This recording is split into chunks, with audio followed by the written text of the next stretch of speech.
tidak ada satupun yang memberi sanksi.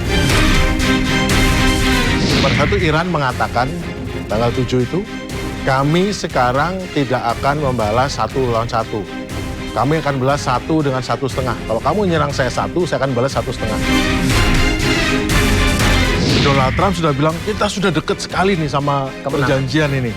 Tapi syaratnya Iran jelas, hentikan gencatan senjata di Lebanon, hentikan serangan.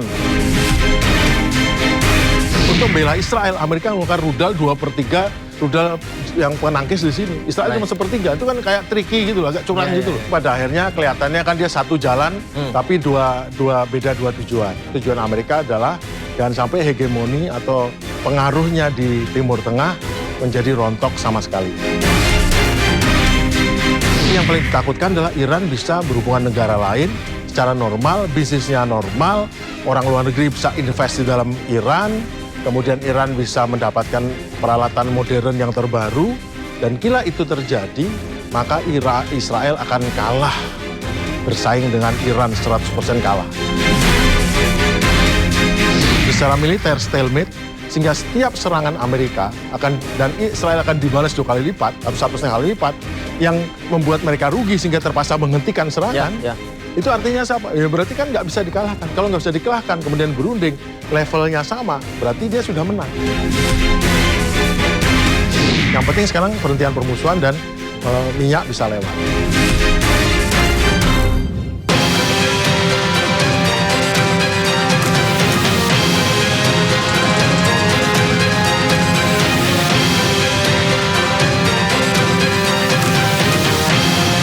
Konflik Iran-Israel kembali memanas dengan keterlibatan Amerika Serikat yang semakin nyata, pemirsa. Serangan militer ancaman penutupan jalur perdagangan dunia hingga masa depan diplomasi Timur Tengah kini berada di persimpangan jalan. Seberapa besar potensi perang ini berkembang menjadi konflik regional atau bahkan global? Dan apakah masih ada ruang bagi diplomasi untuk mencegah eskalasi lebih jauh? Sudah hadir bersama kami narasumber istimewa kita, analis strategi militer Marsikal Pertama TNI Purnawirawan Agung Sasongkojati. Halo Pak Sarki, apa kabar Pak? Kabar baik, terima kasih. Terima kasih banyak Pak sudah hadir di studio kami Pak. Ya. Baik, Pak Sarki, bicara soal proksi Iran, proksi Israel. Ini yang juga publik ingin mengetahui sebenarnya seberapa jauh hubungan mereka dengan negara-negara sahabat mereka, Pak Sarki. Jadi proksi yang disebut dengan proksi itu adalah istilah yang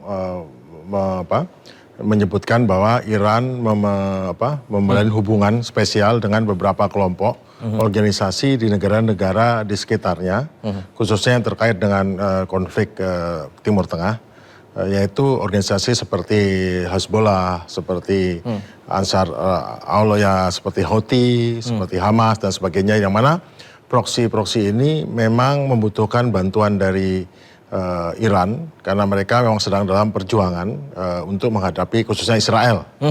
Nah, jadi para proksi ini adalah memang dibantu secara ekonomi dan dibantu secara senjataan, teknologi dan juga pendidikan, pelatihan dan lain sebagainya. Namun di sisi lain, kebanyakan daripada proksi ini adalah organisasi kemanusiaan juga, organisasi masyarakatan juga. Contohnya seperti Hamas itu dia tidak hanya ngurusin soal keamanan tapi juga ngurusin soal kesejahteraan, ngurusin soal kesehatan. Demikian pula dengan Hezbollah yang bahkan menjadi salah satu partai di Lebanon dan juga ngurusin kesehatan masyarakat juga, ngurusin sosial dan lain sebagainya yang memang merupakan masyarakat dan memang mengakar di daerah tersebut. Positioning dari proksi-proksi tersebut dengan negaranya masing-masing seperti apa? Pemerintah negara masing-masing Pak, seperti Hizbullah dengan pemerintahan Libanon kemudian.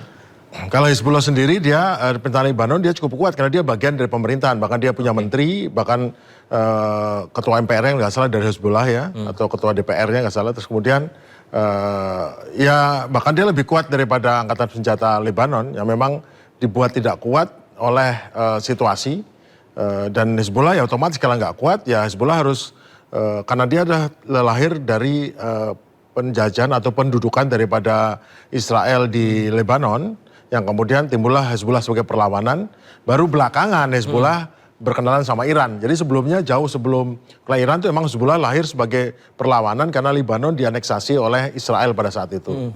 Seperti Hamas sendiri adalah ya memang tujuannya untuk melawan Israel, pendudukan Israel. dan untuk kemerdekaan. Jadi sebetulnya Hamas itu pejuang kemerdekaan yang berbeda dengan PLO ya, dengan faksi utama, tapi dia untuk di daerah Gaza khususnya. Dengan pula yang lain yang di Irak dan di Suriah ya adalah faksi-faksi yang berjuang untuk membebaskan pengaruh negaranya dari pengaruh faksi lain yang memang cenderung berada di bawah pengaruh Barat. Untuk lebih jelas lagi Pak Sarki, kami akan tampilkan di plasma belakang proksi Iran dan proksi Israel. Bisa dijelaskan Pak Sarki? Jadi begini, jadi Israel sendiri sebetulnya sama Amerika tuh berkelidan, jadi bergabung menjadi satu karena kebanyakan yang kalau orang bantu Israel itu orang nggak mau, jadi turun tangan Amerika lah dengan menggunakan dinas intelijen dan biasanya Inggris M16. Mereka biasanya yang jadi proksi itu adalah merupakan kelompok-kelompok pemberontak atau kelompok-kelompok separatis. Ya. Contohnya seperti di Iran, itu di sini ada namanya dari Baluchistan, suku Baluch yang memang Sunni berbeda.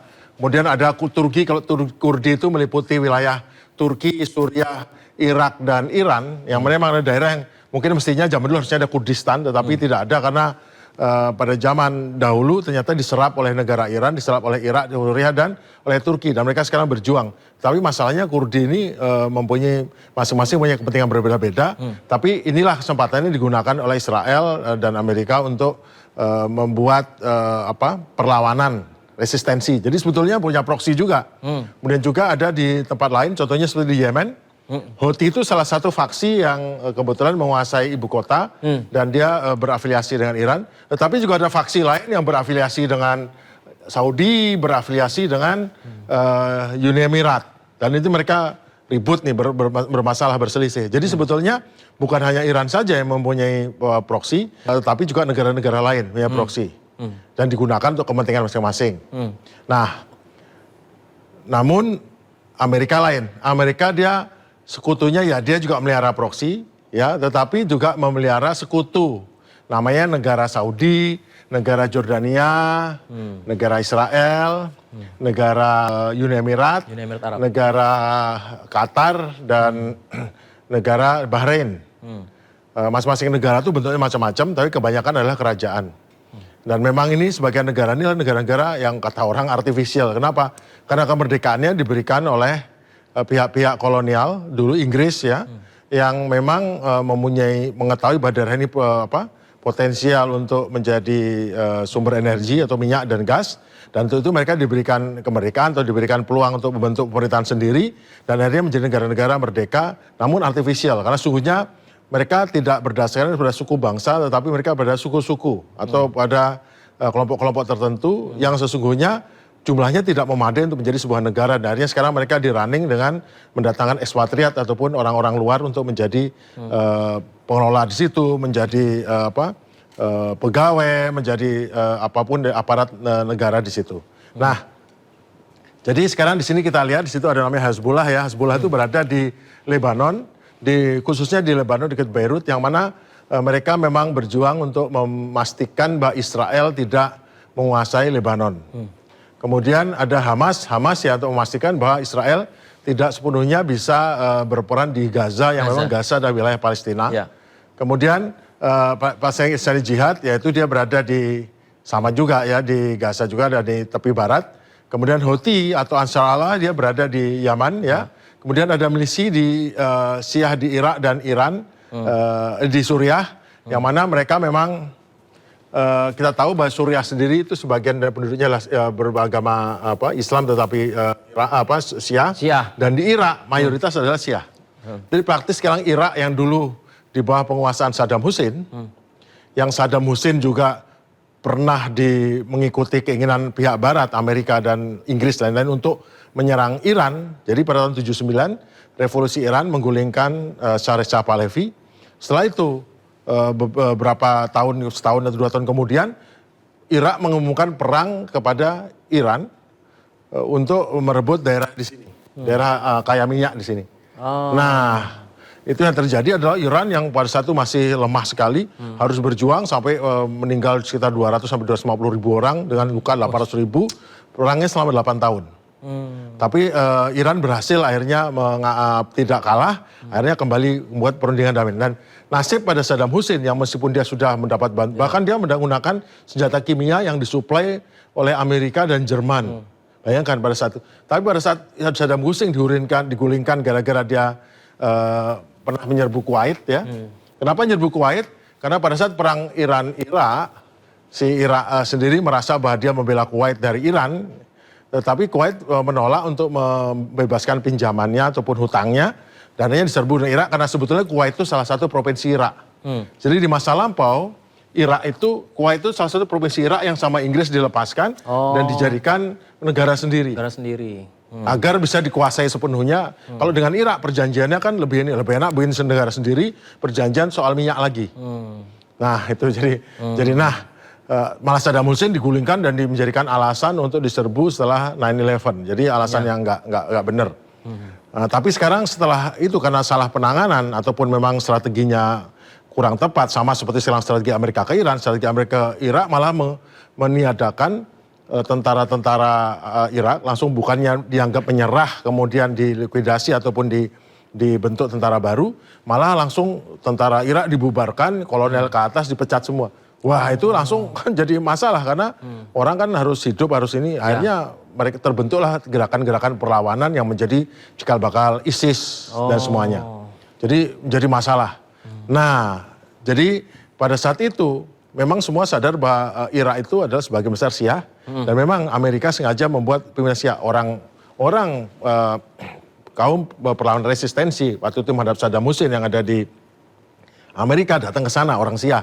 Tapi ya ditolak sama Syiah, akhirnya sekarang justru Irak sekarang afiliasinya Iran, dekat dengan Iran sekarang karena suka tidak suka mereka sama-sama budaya akar ini. Akhirnya justru dari Irak yang tadinya harusnya bisa cenderung dekat ke barat, malah sekarang jadi cenderung dekat ke Iran. Nah makanya meskipun ada milisi Syiah Irak di Irak, tetapi sesungguhnya Irak sebagai negara pun sekarang dekat dengan Iran. Pak, kadangkala serangan ke sebuah negara, misalkan menyerang ke Suriah, Irak, Yaman, itu kerap kali alasannya adalah menyerang milisinya Pak. Seperti menyerang Houthi, menyerang kita tahu seperti Hizbullah, juga Hamas, segala macam. Padahal tetap saja menjadi rugi kan negaranya yang diserang begitu Pak ya. Bagaimana tentang hal itu Pak? Ya contohnya di Yaman. Pada saat perang saudara Yemen antara Houthi, antara Ansar Allah Houthi dengan pemerintah Yemen yang ini. Dan pada saatnya dia kuat, itu memang adalah karena tahun bahwa dia disupport oleh Iran, maka dengan alasan itu maka negara-negara Arab sebagian itu menyerang ini, membuat suatu persekutuan untuk menyerang Houthi. Dan pada akhirnya Houthi ya makin kuat, makin ini. Dan akhirnya sekarang terpecah jadi tiga. Ada yang Yaman sebagian termasuk ibu kota dikuasai oleh Houthi ya. Kemudian ada pihak lawannya, pihak mantan presiden. Kemudian berlawanan lagi dengan yang bentrok dengan pihak yang didukung oleh Uni Emirat. Yang mantan presiden didukung oleh Saudi, yang mantan presiden didukung oleh Uni Emirat malah banyak bentrok. Yang Houthi sendiri malah tidak terganggu. Oh gitu. Jadi Yemen sekarang pecah menjadi tiga ini. Nah, memang uniknya mereka situasinya mungkin memang karena negara-negara Arab itu kan sebetulnya terpecah karena ini ya, terpecah karena suku-suku ya. Jadi mungkin kecenderungan suku ini Houthi sukunya ada suku apa. Jadi mereka merasa nyaman dengan wilayah sukunya itu yang mungkin menjadi ini. Nah sedangkan tapi Yaman kan memang negara yang sudah dari dulu sudah ada ya, Hadramaut. Memang terkenal sekali. Yaman negara memang aslinya Yaman ada. Sejak zaman Nabi Yaman sudah ada itu kerajaan kan. Yang lain itu adalah kerajaan-kerajaan yang artificial yang tidak ada. Baik, itu proksi Iran Pak. Proksi Israel Pak. Ini kalau kita baca ya, siapa yang mendukung Israel? IDF, Mossad, aliansi kerjasama dengan negara sahabat, termasuk diantaranya adalah Amerika Serikat dan negara-negara Eropa. Ini seperti apa penjelasannya? Kalau di Timur Tengah praktis tidak ada yang mau ngaku mendukung Israel. Ya berhubungan ya, kamu di Abraham Accord, tapi mendukung Israel pun tidak. Tapi Israel sendiri punya banyak peran pengaruh melalui perdagangan, melalui bisnis. Tetapi Israel sendiri memang mendapat dukungan politik ya, kebanyakan politik dari negara Eropa. Nyatanya Israel melanggar hak asasi manusia, melanggar kemanusiaan. Tidak ada satupun yang memberi sanksi ekonomi, sanksi apa. Seperti halnya dulu Afrika Selatan diberi sanksi dari semua negara karena dia apartheid. Nah Israel sini praktis melaksanakan apartheid tidak diberi sanksi karena mereka, karena mungkin dosanya Eropa dulu telah membunuhi banyak orang Yahudi dan sekarang klaimnya. Jadi klaim Israel bahwa dia adalah negara yang orang-orang yang dibunuhi pada zaman Perang Dunia Kedua itu membuat Eropa itu menjadi agak serba salah dengan Israel. Dan juga banyak para imigran Israel itu dari Eropa kan. Melihat wajah-wajahnya itu kan dari Eropa, meskipun dia lama-lama jadi kayak Arab juga kan. Sebagian orang asli Yahudi kan memang orang Timur Tengah. Tapi sebagian besar hasil.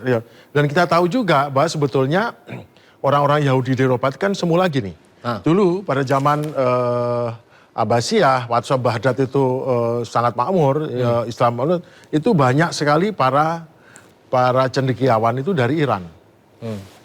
Cendekiawan yang kita klaim, cendekiawan yang adalah hebat-hebat, ada Arumi, ada pujangga, ada ahli kimia, ada ahli matematika, itu adalah bagian di situ. Dan pada saat mereka menyusun buku atau menyusun literatur, biasanya mereka menerjemahkan dari luar atau diterjemahkan keluar. Itu menggunakan orang-orang Yahudi. Di belakangan waktu, pada saat kekuasaan Islam melebar sampai ke Spanyol, Andalusia, itu sebagian dari orang-orang Spanyol itu dikirim ke sana karena di sana khalifahnya ingin membuat sama perpustakaan dan menggunakan orang-orang Yahudi ini untuk menerjemahkan atau diterjemahkan lah ke dalam bahasa sana, dan pada akhirnya dari sana mereka menyebar ke Eropa. Jadi bertahun-tahun keturunan mereka itu ya orang-orang yang terbiasa dengan literatur, dengan yang dibiasakan dari mulai zamannya Abbasiyah di Irak sana, di Baghdad dulu kan pusat kekuasaannya. Baik, kita lihat lagi plasma berikutnya. Nah ini Pak Sarki, konflik Juni 2026 ringkasan serangan dan target militer. Lantas publik kembali bertanya, ini arahnya seperti apa akhirnya Pak Sarki? Jadi gini, pada tanggal, jadi kita potong, kita cepat fast forward ke depan ya. Pada tanggal 6 Juni. Karena gangguan kepada soal di Selat Hormuz, ada tembak-tembakan dan akhirnya Amerika menghantam radar di Pulau Qesem sama di Bandar Abbas akibat dari saling tembak, mulai dari tanker ditembak, kemudian balas Iran menembak, kemudian saling tembak, akhirnya Iran memutuskan, wah kalau tembak-tembak gini, akhirnya Iran memutuskan menyerang langsung dia menyerang ke Kuwait.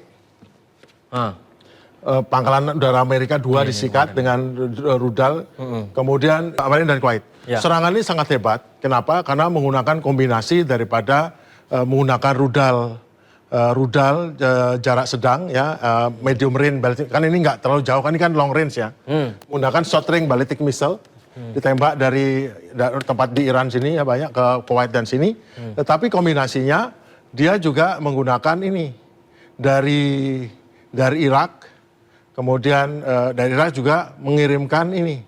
Kan Irak di sini ya, ini Irak nih kan. Dari Irak nih pasukan ini tadi yang dari kelompok Syiah pendukung Iran tuh mengirimkan rudal drone Shahid. Drone Shahid. Karena drone Shahid itu kalau diterbangkan dari sini kan berjam-jam, 2 jam, 3 jam. Kalau sini kan dekat, dari sini tembakan drone Shahid, tapi sudah dikoordinasikan sehingga drone Shahid itu membuat Kuwait ini kesulitan untuk menangkap karena banyak sekali puluhan drone. Pada saat yang sama rudal jelajah yang kecuali subsonik namanya Fateh itu ditembakkan di atas laut ya. Kemudian habis itu baru rudal balistik yang kecepatan hypersonik ditembakkan. Karena nggak mungkin menembakkan bersama dong, ada speednya 180 km per jam, sampai di sini mungkin 2 jam, yang ini cuma 10 menit rudal balistik, rudal hypersoniknya, atau kurang. Nah itu akibatnya apa? Jadi pada saat itulah berhasil membuat masalah besar. Sebagian bisa ditangkis, tapi ada beberapa yang masuk ke dalam. Tapi sudah menimbulkan, dan pada saat itu Iran mengatakan, tanggal 7 itu, kami sekarang tidak akan membalas 1 lawan 1. Kami akan balas 1 dengan 1,5. Kalau kamu nyerang saya 1, saya akan balas 1,5. Oh gitu. Maksudnya bagaimana Pak Sarki? Jadi meskipun yang diserang itu radar sama sarang rudal di Bandar Abbas, Iran balasnya bukan ke sana, balasnya menghajar pangkalan Amerika di Kuwait dan pangkalan Amerika di Bahrain. 1,5 tadi, lebih banyak lagi. Ya istilahnya dia 1,5. Saya akan membalas tidak proporsional tapi 1,5 kali lebih. Nah, tanggal 8 itu cerita lain, pindah. Ini kan cerita di sini tanggal 7 serangan ke sini. Tapi pada tanggal 8 keesokan harinya itu ada di sini ada serangan ke sini. Tanggal 6 atau tanggal 7 ya. Ada serangan ke Beirut. Beirut, oke. Oleh Israel menghantam sini. Iya. Konflik di sini kan. Karena sebelumnya, sehari sebelumnya dari sini menyerang ke Israel Utara. Karena Israel Utara melakukan serangan pemboman, dibalas menyerang Israel Utara oleh Hezbollah dan oleh Israel. Diserangnya sekarang di Beirut. Biasanya Lebanon Selatan, sekarang Beirut. Sekarang Beirut, iya. Nah, karena itu, begitu tanggal 7 ada serangan itu, sekarang udah beralih. Dia sudah tidak soal sini lagi. Tanggal 8 itu, Iran langsung membalas serangan ke Israel. Ke Israel. Oke. Balas serangan ke Israel. Karena tadi merespon serangan ke Beirut tadi Pak ya? Iya, balas serangan ke Israel. Oke. Serangan ke Israel juga sama. Israel ini diserang dengan drone-drone dari Irak, dari Suriah, dari ini. Dengan menyerang drone sehingga dia banyak sekali yang ditangkap. Baru diserang dengan drone. Pada serangan pertama sebanyak 5 paket serangan.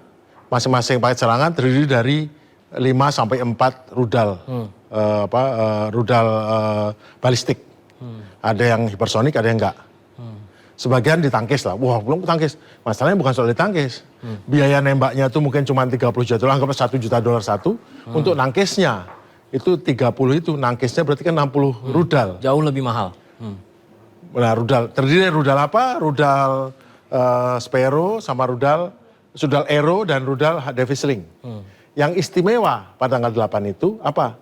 Amerika tidak membantu untuk Israel untuk menyerang. Ya, tidak membantu Israel. Baik, Pak Starkey, pertanyaannya mengapa Amerika tidak membantu Israel untuk menyerang? Kita bahas setelah jeda ya Pak ya. Ya. Tetap bersama kami pemirsa. Kami segera kembali. Mengapa ada momen di mana Amerika Serikat sempat tidak membantu Israel dalam menyerang Pak? Dalam persyaratan ini, jadi kita tahu pada tanggal 6, 7, 8 itu Donald Trump sudah bilang kita sudah dekat sekali nih sama perjanjian ini. Sudah proposal ini mau tanah udah dekat sekali gini. Tapi syaratnya Iran jelas, hentikan gencatan senjata di Lebanon, hentikan serangan. Dan malah gitu, jangan sampai nyerang Beirut. Nah itu udah harga mati tuh. Dan bilang nih pada saat Israel Utara diserang oleh Hezbollah gara-gara dia ngebom Lebanon Selatan, dibalas balasan gitu. Kemudian Donald Trump bilang, kamu jangan serang Beirut dong, ya jangan diserang pada Israel. Oh ya gini. Tetapi omongan ini kenyataan diserang. Langsung Iran udah tahu, kemarin udah tahu kan pas dia nyerang Kuwait dan ini itu dia langsung udah tahu. Oh gara-gara diserang sama radarnya dia serang Kuwait dan Bahrain. Dia udah ngangkat, saya kan belas 1,5 dan dia sudah warning itu jangan diserang. Jadi ada 2 front beda, front Hormuz sama front Israel. Ternyata nyerang Beirut tanggal 7 langsung pada tanggal 8 tengah malam 8 itu dijawab langsung dengan Iran dengan serangan ke Israel. Wah itu malam hari dan itu ya hampir semua ketembakan. Dia nyerangnya ke pokoknya Israel ke bagian utara. Nyerangnya ke pasukan Israel di utara. Ya ditangkis lah katanya, tapi nggak tahu juga mungkin masuk juga atau apa karena nggak ada berita dari Israel, mungkin di blackout beritanya. Wah Israel kan panas tuh, terus dibilangin sama Donald Trump, kamu jangan serang ya gini. Tetapi pada malam itu si Netanyahu itu diserang sama Naftali Bennett, oposisi, sama Menteri Ben Gvir dan segala macam garis keras itu. Maksud kita nggak serang, kita jelas-jelas dihujani sama rudal gimana. Akhirnya dia putuskan nyerang. Seranglah dia, seranganlah pada malam itu, tengah malam itu nyerang ke Bandar Imam Petrochemical Complex ini. Ya, sama ada beberapa target. Nah, menyerangnya menggunakan penyerangan nih uniknya sudah tadi nggak dibantu untuk nangkis. Saat nyerang nggak dibantu dalam penyerangan. Ini untuk pertama kalinya, jadi Israel jalan sendiri. Nah dia terbang menggunakan apa? Dari Ramat Davis dan dari Nevatim itu F-35, Ramat Davis F-15 ya. Dia terbang di atas Irak sini, di sini dia isi bahan bakar di udara.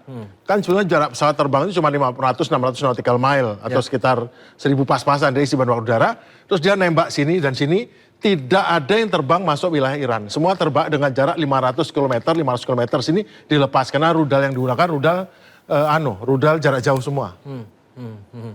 Jadi sudah air superiority itu omong kosong. Udah nggak berani terbang, nanti daripada cari resiko kan. Sudah nggak ditolong Amerika. Nanti gini, dia semua tembakan jarak jauh semua. Menggunakan stand off missile semua. 500 habis itu dia balik. Dia langsung beritanya masuk Bandar Imam, Air Defense System, masuk beritanya. Terus tahu begitu, sama Iran balas lagi. Kali ini serangannya apa? Serangannya balas lagi ke Israel. Tapi serangannya ini sudah lebih ringan. Serangannya ke Nevatim dan Ramat Davis, karena tahu. Itu ditangkis, hampir ditangkis semua, tapi ada yang satu yang ini. Nah, pada saat itu, Houthi di selatan ini juga menyerang. Menggunakan 2 rudal, satu rudal dia mengarahkan malah ke Tel Aviv, satu rudal ditangkis, satu rudal jatuh di perbatasan Arab Saudi, di mana sini. Dan habis itu dia juga mengirimkan 1 apa 2 drone. Drone terbang ini, terbang pelan gitu sama Arab Saudi dibiarkan, nggak ditangkis. Akhirnya masuk ke Israel ya ditangkis sama Israel.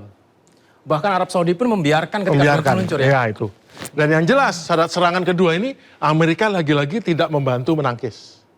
Amerika juga tidak Bayangkan, membantu menangkis. serangan pertama, akibat Beirut 30, dia sudah nangkis dengan 60 rudal. Ya rudal Arrow, dan lebih mahal daripada Patriot, rudal Arrow dan rudal Davis Link. Kemudian pada saat serangan kedua hanya 10 ini, berarti 20, berarti dia sudah habis 80. Masing-masing harganya $4 juta. Wah itu udah mahal sekali. Padahal untuk produksi, contoh Patriot saja, Amerika dalam 3 bulan cuma produksi 172 rudal. Oh, setahun Menangkis, 172 rudal. karena setahun 600. Dia buat 172 itu udah hebat juga, udah lebih, harusnya 1 bulan 50 kan. Nah itu yang terjadi. Nah setelah itu, karena diserang gini, akhirnya Israel mau membalas lagi, udah ancam sama Trump, kamu jangan, akhirnya Israel tidak balas. Untuk pertama kalinya Israel serangan balasannya Iran tidak dibalas sama Amerika. Tapi pada tanggal 8 itu terjadi sesuatu.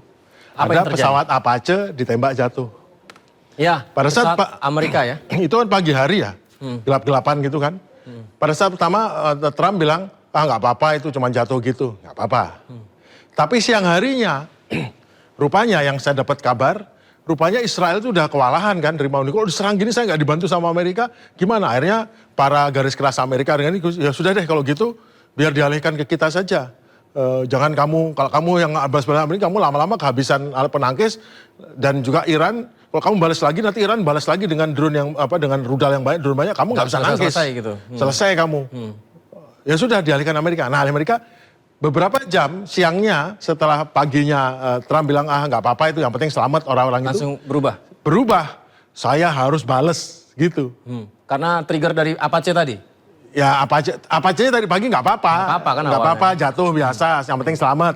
Tapi siangnya ini harus dibalas. Kenapa? Karena harus mengalihkan dari sini. Kalau dia bolak-balik balasan, jabol. Karena Amerika sudah nggak mau bantu di sini. Israel sudah teriak-teriak nih, saya gimana nih? Udah tolong kamu yang ngambil alih. Gimana caranya? Sudah jelas nggak mau dia nolong kan, kalau gara-gara dia kan cari gara-gara nih Israel. Amerika nggak mau nolong nangkis.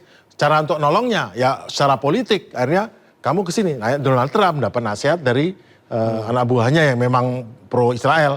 Udah kalau gitu kita ambil alih, itu kita ada alasan tuh apa aja. Dan juga kita kan udah mau goal, biar kita kelihatan hebat, biar kita kelihatan Iran tuh nyerah gara-gara ini, kita pakai alasan nih. Akhirnya siangnya yang tadinya pagi nggak apa-apa, siangnya saya harus bales nih. Bales lah. Malamnya diseranglah beberapa yaitu di Bandar Abbas, di Isfahan, serangan. Serangan itu oleh Iran dibales ke Bahrain, Kuwait, dan Jordania. Wow. Berkali-kali lipat ya Pak? Iya, balas dari Jordania. Terus dibalas lagi serang, balas lagi sama Iran. So, habis itu harusnya kan giliran Amerika nyalahan. Ya, tapi kemarin kira-kira 5 jam yang lalu, Donald Trump bilang, padahal Donald Trump bilang, ini harus disetujui. Donald Trump bilangnya nggak apa aja lagi. Proposal ini lama sekali, kamu nggak nyetujui, kamu saya serang lagi loh, saya habisin loh, nanti Pulau Kark saya rebut loh. Gitu dia bilang, Pulau Kark ini loh, Pulau Kark kecil, ini saya rebut. Tetapi 5 jam yang lalu, atau 6 jam yang lalu, pagi inilah, kalau di sana kan malam kan, itu sana bilangnya gini, ya udah nih kayaknya udah mau perdamaian, ya udah. Berarti dia bilangnya ke 39 kali. Bahwa ini sudah mau perdamaian, tanda-tanda 39 kali ngomong. Berhenti serangan. Berhenti serangan gara-gara itu. Dalam posisi Iran nembak nggak dibales, sama Israel nembak nggak dibales. Gitu Israel Pak ya? gitu. Iya gitu Saya baru tahu, hitungannya karena gitu. kemarin kan ada informasi tentang basic dari alasan serangan Amerika karena Apache itu yang diserang kan ya. Ternyata jalan ceritanya seperti itu ya Pak Paginya Sarsi? nggak apa-apa, tapi karena Iya. untuk alasan Israel kamu jangan serang sana biar nanti saya yang balesin gitu. Israelnya diam. Nanti kalau dan Israelnya juga memang nggak mau diserang lagi. Ya. Karena dia tahu tadinya kan gini, pada saat beberapa bulan yang lalu, pada saat 40 hari perang 40 hari itu kan Israel itu hanya mengeluarkan 1/3, sedang Amerika 2/3 untuk membela Israel. Amerika mengeluarkan rudal 2/3 rudal yang penangkis di sini. Israel cuma 1/3, itu kan kayak tricky gitu, agak curang gitu loh. Nah kali ini mereka baru tahu, Amerika nggak nolong nih. Dia mancingnya itu nyerang Beirut biar Amerika nolong, ternyata nggak nolong. Nah, tapi ditolong sama ini dengan Trump. Ya Trump mungkin ngerti atau tidak, yang jelas Trump dikasih nasihat, pokoknya itu pakai alasan. Biar apa? Biar nanti kita belok nanti perundingan ini goal. Ya. Soalnya gini, kan 2 minggu yang lalu, itu kan ada proposal. Sudah sepakat nih 2 tim perunding, bagus, setuju lah bagus ini. Sampai ke Trump langsung ditambahin dua poin yang nggak mungkin dia sama Iran. Ya macet langsung. Ada tambahan 2 poin tadi. Nah tapi sebelum serangan ini, ternyata Pakistan bilang soal ini. Oh ini udah, ternyata oleh Trump setuju untuk dihilangkan itu yang tambahan dia itu. Pokoknya kita pakai setuju. Tetapi kan itu kelihatan weak kan. Ya makanya dia butuh, kita harus ada serangan sehingga akhirnya persetujuan ini terjadi gara-gara Iran pada akhirnya menyetujui karena kita serang. Alasannya apa? Ya ini saudara Pace, tapi sebetulnya alasan dibalik itu untuk supaya Iran berhenti nyerang sini. Karena ingin berhenti menyerang Israel. Ya, Baik. jadi Kita lihat gitu. plasma berikutnya, Pak Sarki. Nah ini dia alasannya. Ini tentang selisihnya ini juga nih Pak Sarki. Sebenarnya apa yang terjadi Amerika Serikat dan Israel nih Pak? Jadi gini, Amerika itu pada akhirnya kelihatannya kan dia satu jalan, tapi beda dua tujuan. Satu jalan tapi beda tujuan. Tolnya sama untuk membuat Iran itu kalah. Oke. Tapi tujuannya berbeda. Yang satu adalah kalah manut. Kenapa? Karena Amerika pada akhirnya lepas daripada Donald Trump seperti apa, tujuan Amerika adalah jangan sampai hegemoni atau pengaruhnya di Timur Tengah menjadi rontok sama sekali. Sedangkan Israel, dia nggak peduli soal lain, yang dia pedulikan jangan sampai Iran bom nuklir dan segala macam itu sebetulnya hanya alasan. Intinya dia tidak mau Iran dibuka sanksinya. Kenapa? Kalau dibuka sanksinya berarti Iran bisa jual minyak lagi. Iran bisa mendapatkan uangnya yang 200 miliar dolar yang ditahan karena sanksi itu ditahan di luar, dapat masuk. Dan karena uang itu masuk berarti Iran bisa hidupnya lebih baik, ekonominya membaik. Tapi yang paling ditakutkan adalah Iran bisa berhubungan negara lain secara normal, bisnisnya normal, orang luar negeri bisa invest di dalam Iran, kemudian Iran bisa mendapatkan peralatan modern yang terbaru, dan kila itu terjadi, maka Israel akan kalah bersaing dengan Iran 100% kalah. Itu yang ditakutkan. Jika jalan tolnya sama Pak, apakah artinya mereka akan selalu beriringan Pak? Karena ujungnya kan beda Pak. Ya itulah makanya pada satu titik, pada saat Amerika menginginkan ini berhenti, masalahnya berhentinya peperangan ini berhenti untuk apa? Agar ekonomi bisa membaik, inflasi bisa di stop, minyak keluar, ya.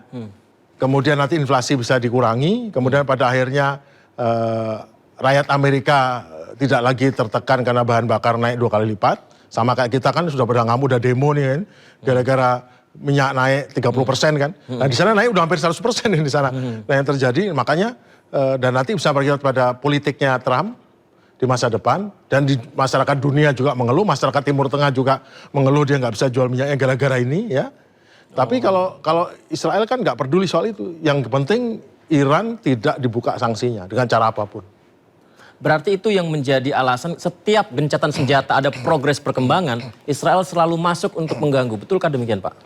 Jadi saya baca, paradigmanya ya, stabilitas ekonomi dengan esensi negara. Jadi dia fokus pada jalur pasokan energi dunia lewat Hormuz. Oke. Kemudian metodenya smart power, menggunakan ekonomi, tekan ekonomi, blokade dan utilitas, sanksi-sanksi. Israel sendiri bagaimana? Dia adalah stabilitas ekonomi lawan eksistensi. Dia pengen eksistensi, fokus penghancuran ancaman Islam permanen, melakukan serangan langsung militer. Dan masalahnya adalah kalau dia nyerang 1.800 km ke Iran, maka dia butuh bantuan apa? Butuh bantuan pesawat untuk bahan bakar di udara. Ya. dia butuh bom yang besar yang punya Amerika, dia butuh senjata Amerika, dia butuh electronic warfare Amerika. Karena Israel mata tergantung pada pasokan Joint Direct Air Munition, JDAM. ya, kemudian rudal Iron Dome dan tanker udara dari Amerika. Jadi dan masalahnya itu adalah masing-masing punya beban politik. Beban politik. Dia harus dianggap menang dan menghentikan peperangan ini agar semua membaik. Kan syaratnya. Dia kalau semua membaik nggak ada masalah, bukan soal dia. Yang penting adalah Iran tidak akan membaik hidupnya. Itu adalah selamat dia. Kenapa? Karena dia adalah Iran sudah tahu dia punya masalah yaitu dia penggulingan kabinet kalau dia kalah dia tidak kelihatan kuat. Kemudian dia juga ada masalah yaitu di Lebanon. Di Lebanon dia harus menang karena dia babak belur angkatan darat Israel menghadapi pasukan Hezbollah yang menggunakan tekniknya Rusia yaitu menggunakan drone FPV sehingga nggak siap. Angkatan darat Israel yang hebat itu ternyata nggak siap menghadapi perang gaya Ukraina Rusia, ya. Jadi tujuan akhirnya adalah Israel adalah amputasi kapasitas militer Iran, mencegah nuklir dan serangan udara presis. Jadi caranya serangan untuk akhirnya apa? Membuat Iran tuh jadi terpuruk, nggak sanksi tetap ditekan, kemudian masyarakatnya nanti berontak. Karena dia selama bertahun-tahun berhasil menggulingkan mengajak beberapa komponen masyarakat Iran untuk berontak. Tapi itu udah bubar jalan semua kan sekarang karena terbukti kalah. Tetapi pilihan dia cuma itu. Karena apa? Dia kan kena kasus korupsi juga. Yang kalau sampai operasi ini berhenti, maka kasus korupsi itu naik. Belum tentu dia diampuni sama Presiden Israel. Nah itu jadi ada ancaman kasus korupsi, kemudian dia kalah kalau masyarakat tidak menganggap dia pantas jadi Perdana Menteri. Kemudian Lebanon menjadi masalah juga kalau dia nggak menguasai Lebanon sebagai bukti bahwa dia bisa menghentikan itu. Dan Trump ini nggak bisa kamu, jadi tekanannya dari tiga sisi ditambah dengan itu jadi masalah bagi ini. Pak Sarki, kalau gencatan senjata progresnya baik, kemudian Iran akhirnya menyepakati usulan ataupun terjadi perdamaian Iran dan juga Amerika Serikat, apakah itu akan menurunkan hegemoni Amerika Serikat yang ingin punya kepentingan sendiri itu? Di dalam pertarungan pengaruh itu kan instrumen internasional ada diplomasi, informasi, militer, ekonomi. Jelas di bidang diplomasi Amerika kehilangan banyak orang yang nggak mau ngikut dia lagi, nggak manut, nggak mau ini, sudah kurang powernya lah. Bidang informasional sekarang kita lihat saja, betul propagandanya, wah ini serang-serang, tapi banyak orang akhirnya aware juga. Hebatnya Amerika, tapi seberapa hebat kok sampai setelah 100 hari kok masih Irannya masih eksis dan masih berunding dan ini ngomongnya bolak sampai 39 ngulang ini sudah perjanjian mau dekat dan dekat itu sudah bisa menilai kan. Pendukung Amerika yang paling setia pun juga ngerti juga kalau mereka masih punya cara berpikir yang benar pasti ngerti juga Amerika kesulitan nih memang nggak bisa mengalahkan. Tapi kalau orang-orang yang memang buta mata, buta hati, nggak mau itu, wah ini pokoknya hebat, menang, Israel udah kalah, ini nggak mau ngaku kalah gitu, bukan nggak mau kalah. Memang Iran tidak kalah. Bukan dan Amerika tidak menang. Ya Pak Sarki ya. Cuman kalau sesuatu ini sangat powerful, sangat kuat, satu sangat ini kurang kuat, kemudian bertemu dan sampai satu titik di mana mereka harus berunding, artinya kan dia sama level, stalemate. Dan saat perundingan itu ternyata dia punya power, yaitu apa menutup Selat Hormuz, dan secara militer stalemate, sehingga setiap serangan Amerika dan Israel akan dibalas 2 kali lipat atau 1,5 kali lipat, yang membuat mereka rugi sehingga terpaksa menghentikan serangan. Itu artinya siapa? Ya berarti kan nggak bisa dikalahkan. Kalau nggak bisa dikalahkan, kemudian berunding, levelnya sama, berarti dia sudah menang. Apalagi nanti pada perundingan itu, ternyata poin-poin yang disetujui, poin-poinnya Iran. Kan perundingannya menggunakan 10 poin Iran, bukan 14 poin Amerika. Dan yang jelas disetujui adalah nanti akan dikembalikan sebagian dari uang itu, uang sanksi, kemudian dibuka untuk Iran boleh jualan minyak lagi, kemudian sanksi dilepas. Sementara Iran akan berjanji untuk tidak membuka ini, dan memang dari dulu kan Iran sudah tidak mau buat bom nuklir, jadi dia nggak perlu janji ulang, udah jelas persetujuan, perjanjian, udah buktinya. Tapi yang lain itu ditunda, yang penting sekarang perhentian permusuhan dan minyak bisa lewat. Itu kalau statement ada yang bilang, ini bicara siapa yang gugurnya lebih banyak di kepemimpinan militer atau kepemimpinan sebuah negara, bagaimana klaim itu Pak? Gugurnya kepemimpinan Khamenei, kemudian beberapa jenderal di Iran, apakah itu menjadi tolak ukur bahwa mana negara yang bisa dikatakan lebih unggul? Gini loh, orang kalah atau menang itu adalah center of gravity, titik lemahnya. Apakah Iran menjadi lemah setelah matinya pimpinannya, matinya militernya? Nyata tidak. Tapi sekarang dia tidak blink, dia tidak menyala, dia tidak berubah posisinya, dia tetap melawan. Seperti halnya pada saat awal tidak berubah sama sekali. Masyarakat tetap, tidak ada yang berubah dari Iran. Tapi di sisi lain, Amerika, khususnya Amerika ya, apa yang terjadi setelah sekian lama itu? Apa yang dia butuhkan? Dia butuh ini perang ini berhenti. Lebih butuh daripada Iran. Kenapa? Karena dia terkena masalah. Jadi senjatanya Amerika menghancurkan segala, membunuh segala macam itu tidak membuat perubahan apapun pada sikap Iran. Tetapi apa yang dilakukan Iran dengan dia bertahan, dia membalas menyerang balik dengan menggunakan proksinya, membuat sikap Amerika berubah. Yang tadinya minta regime change, jadi enggak. Jadi berubah. Sekarang membuka Selat Hormuz. Sekarang banyak hal yang dipenuhi. Artinya apa? Yang berubah Amerika. Berarti apa? Kita bisa nilai dari situ. Ternyata yang akhirnya menjadi terseok-seok atau kesulitan menghadapi ini. Bukan soal berapa banyak yang dibunuh, tapi berapa banyak sikapnya berubah. Yang sikapnya berubah siapa? Kan bukan Iran. Tapi Amerika ya. Yang berubah Amerika. Baik. Pak Sarki dan juga pemirsa, ada juga yang menarik Pak Sarki, ini sekarang penyelenggaraan Piala Dunia ya Pak ya. Di negara Amerika Serikat dan uniknya, Iran juga menjadi salah satu peserta di sana Pak. Kita akan bahas lebih lengkap mengenai dampak lebih global lagi. Pak Sarki tetap bersama kami pemirsa di Sindo News. Kami segera kembali.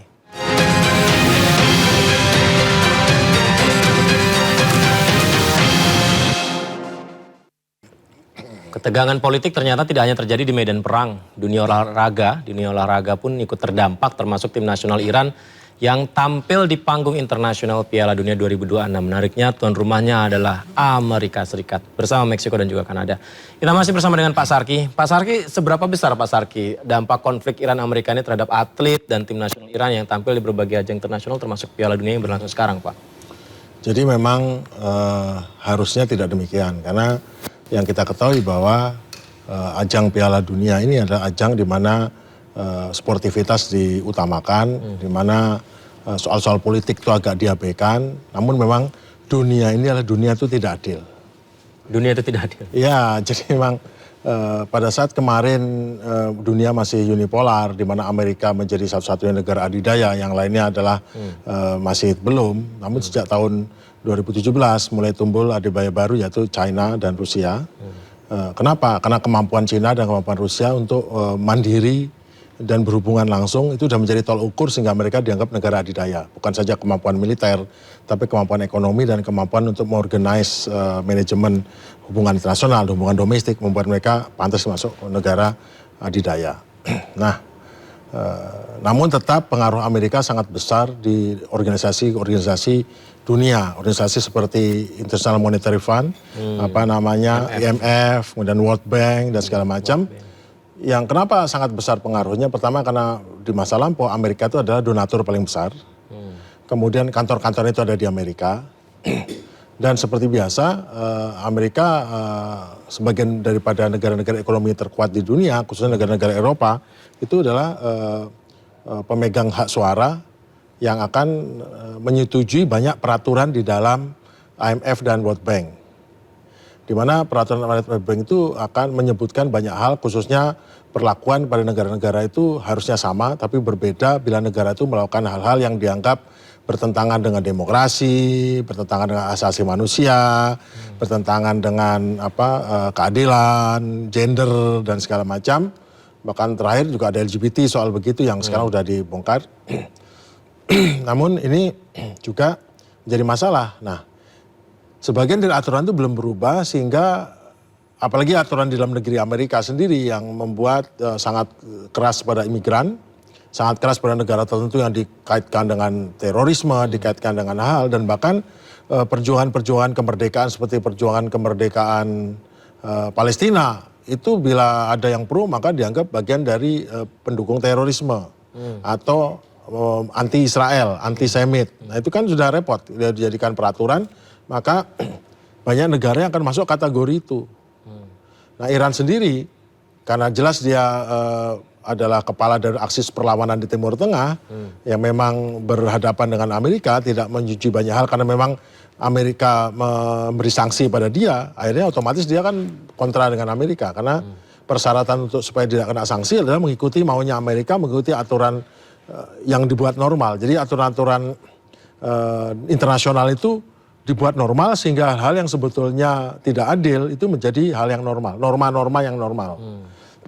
Jadi negara-negara adidaya itu memiliki kemampuan hegemoni atau dominasi.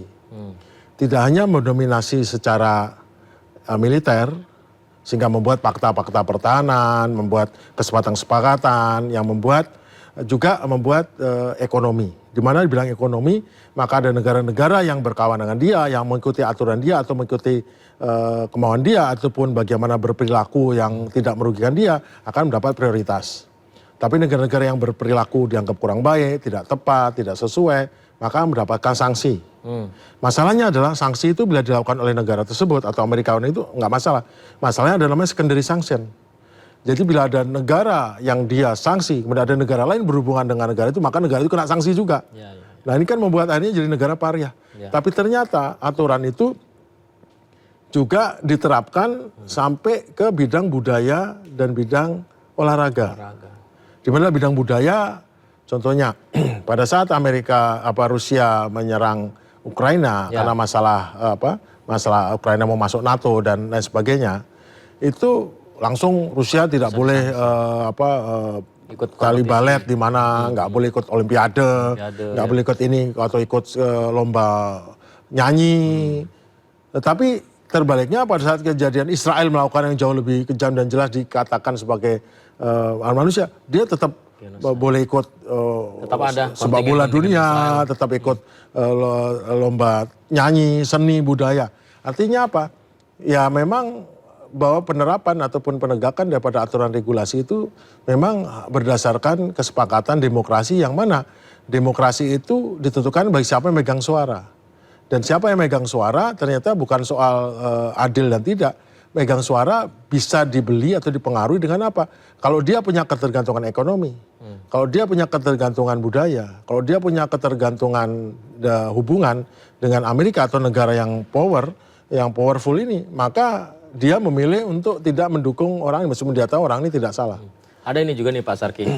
Jadi tim nasional Iran itu tidak diterima untuk menginap di Amerika, padahal mereka bertandingnya di Amerika. Sehingga FIFA meminta tolong Meksiko untuk menyiapkan tempat agar Iran menginap di Meksiko. Jadi latihan dan menginapnya di Meksiko, tandingnya di Amerika. Apakah itu juga bagian dari akhirnya tercampur-campur? Itu bagian daripada diskriminasi, menunjukkan saya punya kuasa, kamu mau apa. Itu arogansi yang menunjukkan gini. Saya juga tahu bahwa tidak semua manusia itu seperti itu ya, Brokani. Tetapi kebutuhan untuk menampilkan dalam bidang informasional, kebutuhan menampilkan sikap tegas, sikap antipati, sikap tidak setuju. Bahkan ini bermula dari banyak, karena Iran ini adalah musuhnya Israel, maka apa yang bisa kita kerjakan membuat mereka hidupnya tidak enak, tidak nyaman, ya ini intinya dari situ. Jadi tahu, kaum pendukung Iran, kaum pendukung anti-Israel, anti-Yahudi, maka kamu akan diperlakukan sini layak. Jadi dia tidak dianggap sebagai manusia, dianggap sebagai subhuman atau manusia kelas 2, atau tidak selevel manusia. Itu perlakuannya seperti itu. Dan memang juga kan banyak yang demo di Amerika tuh diperlakukan langsung, dan itu sama sekali tidak menganut demokrasi. Kenapa? Ya pokoknya udah aturan, mau apa kamu dilarang ini, itu keamanan nasional, anti Yahudi apa. Dan akhirnya ternyata terbukti negara demokrasi pun ternyata menghasilkan ketotalitheran. Kita seperti halnya dengan zaman Jerman dulu di bawahnya Hitler kan. Hitler kan terpilih secara demokratis. Tapi oleh Hitler dibawa menjadi negara totalitarian, negara yang ini sama juga Amerika. Sekarang ternyata meskipun sedemokratis apapun dengan sistem pengawasan yudikatif, pengawasan dari DPR, perwakilan rakyat, tapi ternyata bila perwakilan rakyatnya didominasi oleh satu kelompok yang sama, ternyata menghasilkan sama juga menjadi negara yang dominan, yang totalitarian, negara yang tidak memperhatikan kesetaraan, keadilan, dan itu karena keadilan adalah versi mayoritas. Itu yang terjadi. Jadi mungkin memang berat ya, tapi sampai pada satu titik kan ini sudah terbiasa bahwa Yang penting ini kan aturannya demikian. Kita ada aturan ya, memang sudah aturan begini ya, karena Iran dia mendiskriminasi wanita. Masalahnya kenapa Iran diskriminasi? Kenapa nggak Qatar ataupun Arab Saudi, yang Arab Saudi malah perempuan baru boleh nyetir berapa bulan lalu. Di Iran sudah dari sejak lahirnya wanita udah nyetir atau apa? Hanya soal nonton bola. Emang di Saudi boleh nonton bola kan ya juga. Tapi memang keadilan standarnya ganda. Memang seperti itu. Ya saya kira Iran juga paham. Tapi sekarang itulah makanya banyak negara di dunia ini timbul BRICS ya. Negara-negara Brasil, Rusia, India, China, dan South Africa bergabung. Negara-negara Global South tidak setuju dengan ini. Karena pada akhirnya dia tahu bahwa ternyata aturan internasional, norma-norma yang dianggap normal, itu ternyata dalamnya mengandung ketidaknormalan. Yang dipaksakan dianggap normal-normanya, sehingga banyak orang yang menjadi setuju. Kalau contohnya, Amerika nyerang Iran, kenapa? Iran kan mendukung terorisme, mendukung ini. Dia terorisme apa? Itu Hezbollah. Lah Hezbollah itu kan kelompok perlawanan bela Palestina. Hamas bela Palestina. Lah emang Palestina nggak boleh bela diri, nggak boleh memperjuangkan kemerdekaan.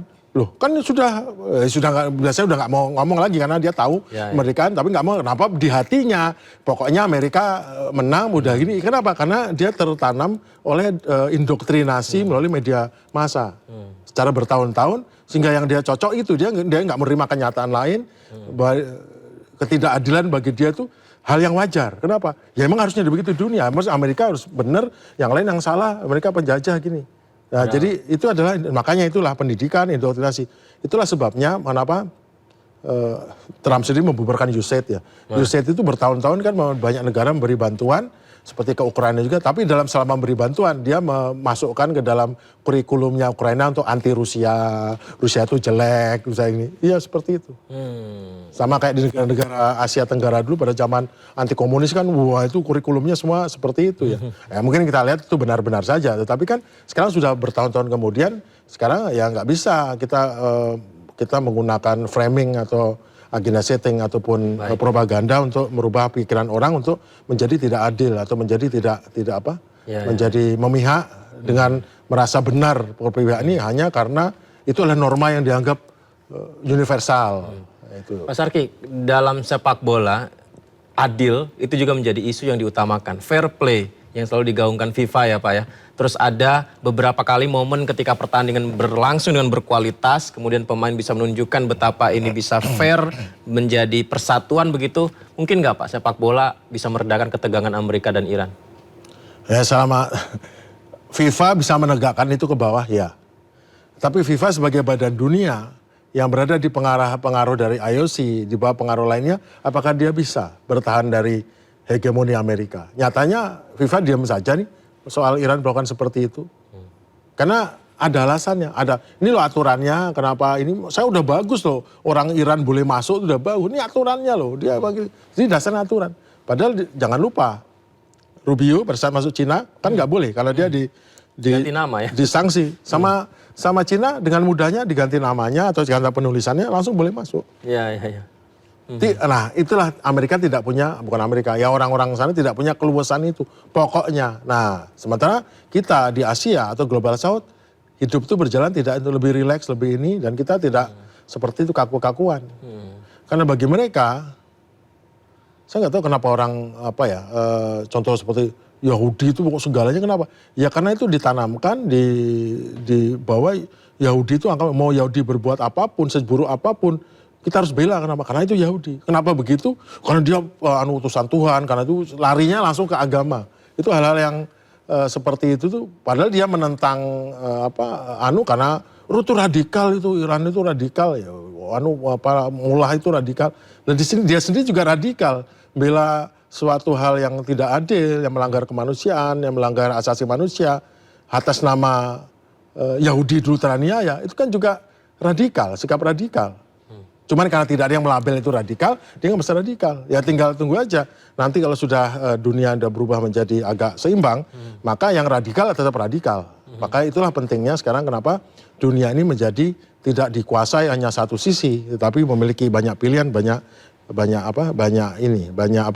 banyak pendapat yang bisa di-sharing sehingga kita menjadi lebih bijak, menjadi lebih lebih jangan sampai terjadi seperti ini. Ada orang sepak bola atau nggak boleh tidur ataupun di tempat itu. Ya. Bayangkan kalau nanti para pendukungnya nggak bisa ikut masuk, maksudnya pendukung seperti tukang bawa bolanya, tukang bawa ini, lah terus masa bawa barang sendiri. Ada beberapa dari official Iran dan juga penontonnya Pak, itu tidak diperbolehkan untuk menonton langsung di Piala Dunia 2026 Pak.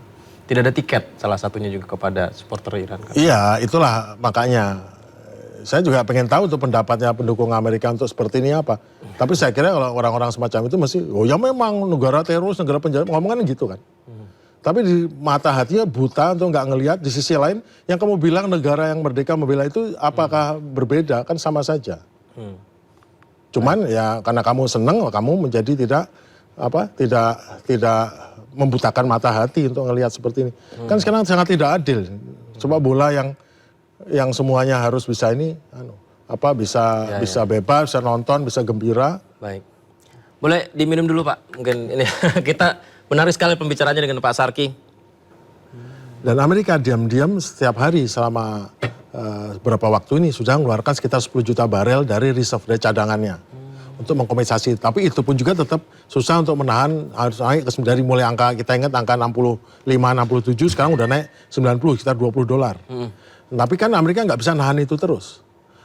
Dan juga sebagian negara sudah mengurangi konsumsinya sehingga harga tetap terjaga. Karena nggak ada yang mau, karena akibat daripada harga naik itu kan inflasi. Cina pun juga mengurangi konsumsinya dengan dia mengeluarkan, dia sehari bisa 2-3 juta barel dikeluarkan. Tapi Cina jauh, dia sanggup 1,5 tahun, 2 tahun dia punya cadangan, jauh lebih banyak daripada Amerika. Tapi dia tetap sekarang dia hanya 3-2 juta barel sehari untuk dikeluarkan, dan juga sudah mulai terjadi inflasi juga. Nah, jadi tetap Amerika yang pasti blink duluan, karena ada ciri-cirinya. Serangan terakhir ini besar sekali, itu adalah serangan penutupan kelihatannya. Dan Trump sudah bilang begini, ya nanti mungkin perdamaian kita bisa mengambil uranium Iran tanpa tertulis di perjanjian. Artinya berarti perjanjian yang nggak ada kata-kata uranium, itu nggak apa-apa, toh nanti kita bisa ambil juga nanti belakangan. Nah itu kata Trump, itu kata kuncinya. Dan waktu makin mendekat di primary, pemilihan primary untuk antar partai untuk bertarung nanti itu beberapa calonnya Trump tuh kalah. Rakyat Amerika khususnya beberapa dia sudah menghukum Trump dengan calonmu di Partai Republik itu kalah, yang di endorse sama Trump kalah. Nah apalagi nanti bila berhadapan dengan nanti di pemilu setelah bulan November, maka dua hal, yaitu bagaimana untuk jangan sampai Amerika kesulitan bidang ekonomi, inflasi menjadi resesi, menjadi depresi, dan kemudian pada bulan November. Maka yang blink duluan adalah Amerika.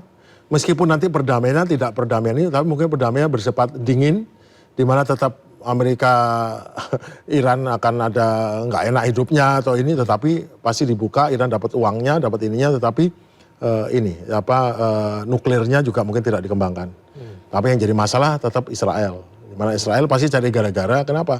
Karena dia tidak ingin Iran punya waktu cukup untuk menikmati sanksi yang lepas, menikmati hidup yang lebih baik setelah bertahun-tahun, karena dia tahu masa depan Israel yang diinginkan sebagai simbol kemakmuran Timur Tengah, simbol dari hub seperti Singapura di Asia Tenggara, itu yang dia inginkan, itu akan hilang pada saat Iran terlepas sanksi dan bisa hidup normal jadi negara lain.